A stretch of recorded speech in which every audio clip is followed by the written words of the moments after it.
Assalamualaikum warahmatullahi wabarakatuh.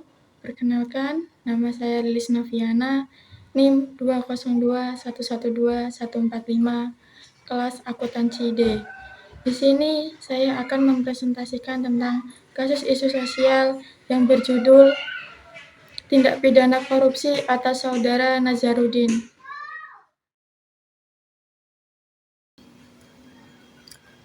Diambil dari cnnindonesia.com.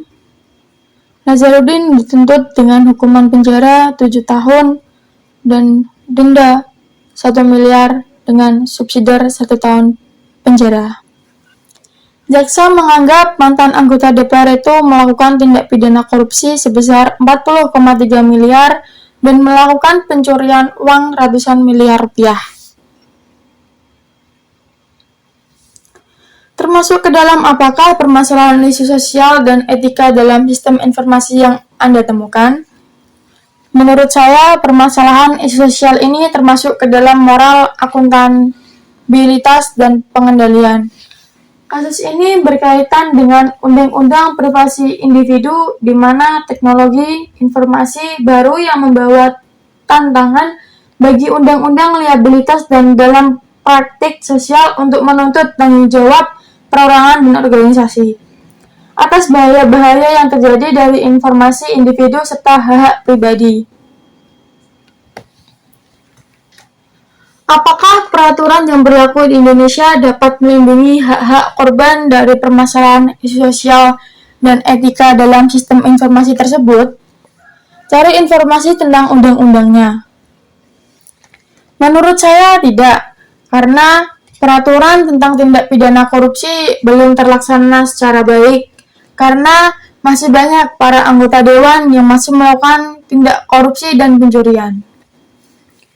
Kami penuntut umum dalam perkara ini menuntut agar Majelis Hakim Tipikor pada PN Jakarta Pusat menyatakan terdakwa Saudara Nazarudin telah terbukti melakukan tindak pidana korupsi dan tindak pidana pencucian uang, kata JPU Karso Antawibowo saat membacakan tuntutan di pengadilan Tipikor.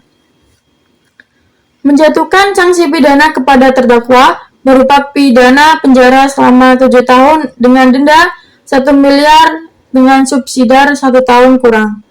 Jelasnya, Nazar diyakini jaksa telah melakukan tindak pidana korupsi dengan menerima fee sebesar 23,1 miliar dari PT Duta Graha Indah dan 17,2 miliar dari PT Nindya Karya untuk pengerjaan proyek pemerintah.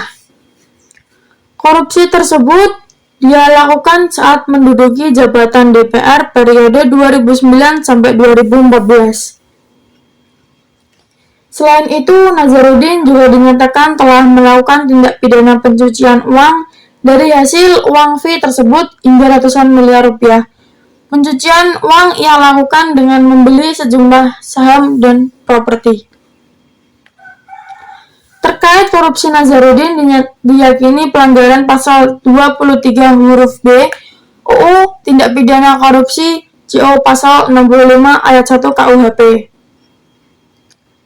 Sedangkan dalam terdakwa, pencucian uang pertama yang ditindakannya dilakukan Nazarudin pada tahun 2009 sampai 2010, ia dinilai melanggar pasal 3 UU nomor 8 tahun 2010 pencegahan dan pemberantasan Tipikor JO pasal 55 ayat 1 ke 1 pasal 64 ayat 1 KUHP.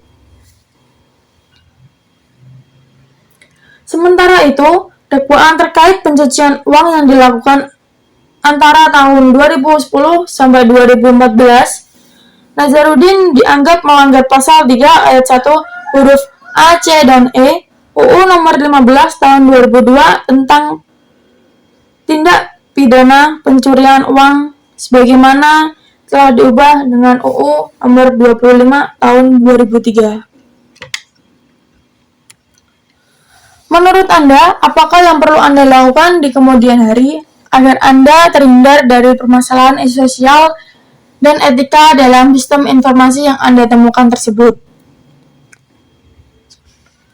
Yang pertama yang harus dilakukan yaitu menerapkan program anti pencucian uang dengan Customer Due Digital (CDD) dan Enhanced Due Diligence (EDD) dalam pemerintah nasabah. Dimulai dari identifikasi, verifikasi, monitoring, serta profil nasabah dan pengkiniannya. Yang kedua, memelihara data statistik atas rekening yang telah dilaporkan. Yang ketiga, melakukan pemantauan dan pengkinian data. Peranan masyarakat nasabah. Yang pertama, wajib memberikan identitas dan informasi yang benar yang dibutuhkan oleh pihak pelapor dan sekurang-kurangnya memuat identitas diri, sumber dana, dan tujuan transaksi. Yang kedua, dalam hal transaksi dilakukan untuk kepentingan pihak lain, setiap orang wajib memberikan informasi mengenai identitas diri. Sekian presentasi saya. Maaf bila ada kata yang salah. Wabillahi taufiq wal hidayah. Wassalamualaikum warahmatullahi wabarakatuh.